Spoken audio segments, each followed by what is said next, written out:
ওয়ালাইকুম হ্যালো বন্ধুরা, আশা করি সকলে ভালো আছেন, সুস্থ আছেন। আজ এসেছি আমি গাজীপুরে কালনা রিসোর্টে। এখানে খুবই সুন্দর এখানে ঘোরা আছে।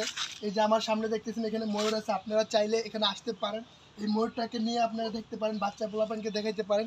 কিন্তু আমাদের এই পানি সম্পদ অধিদপ্তর থেকে এটা নিষেধ আছে, কিন্তু এই পানিটা দেখে এত ভালো লাগতেছে, আমাদের বাচ্চাদেরকে দেখালে আর বেশি ভালো লাগবে। এখানে ময়ূর আছে, এত সুন্দর রিসোর্টটা যা বলার বাইরে। ঘুরে আমার খুব মনটা ভরছে।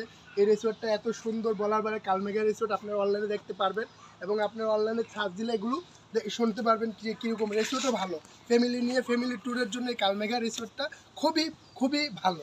তার জন্য বাচ্চাদেরকে নিয়ে আসবেন। সুইমিং পুল আছে, নিজস্ব কটেজ সুইমিং পুল। আর এইটা সবথেকে আনকমন জিনিস যেটা আমি দেখতে পারতেছি, যে ময়ূরটা, এই ময়ূরটাকে আমার কাছে এরকম ভালো লাগতেছে যা বলার বাইরে। এই যে মনে হচ্ছে সে আমার কাছ থেকে আদার চাচ্ছে, কিন্তু এখন তো আদার দেওয়া হবে না, মানে এটা কী খায় এটাও জানা নেই আমার। ঠিক আছে, এই যে এটা ডাকতেছে, খুবই ভালো লাগতেছে। আশা করি ভালো থাকবেন। আসসালামু আলাইকুম।